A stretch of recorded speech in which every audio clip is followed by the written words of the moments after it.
महाराष्ट्रासह शेजारच्या कर्नाटक राज्यातील लाखो भाविकांचे श्रद्धास्थान असलेले श्री क्षेत्र खंडोबा देवस्थान पाल तालुका कराड येथे शुक्रवारी दिनांक 2 जानेवारी रोजी श्री खंडोबा महासा विवाह सोहळा तथा पालची यात्रा होत असून या यात्रेचं नेटकं नियोजन आणि जय्यत तयारी केली असल्याचे देवस्थान ट्रस्टचे अध्यक्ष तथा प्रमुख मानकरी देवराजदादा पाटील यांनी सांगितले की खंडोबा आणि महासाईचा विवाह सोहळा संपन्न होतो। या विवाह सोहळ्यासाठी राज्यातून परराज्यातून लाखो भाविक येत असतात।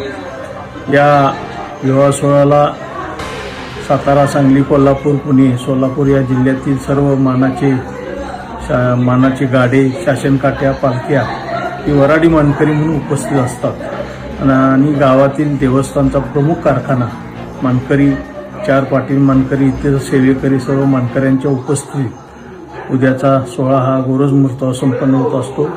या सोहळ्याच्या नियोजनासाठी जिल्हा प्रशासन, देवस्थान कमिटी आणि ग्रामपंचायत या सर्वांच्या माध्यमातून अतिशय चांगल्या पद्धतीने नियोजन भाविकांच्या दर्शनाच्या सुलभतेने होण्यासाठी सर्व नियोजन करण्यात आलेले आहे। त्या पद्धतीनं उद्याची ही यात्रा उत्साहामध्ये पार पडेल ही अपेक्षा आहे।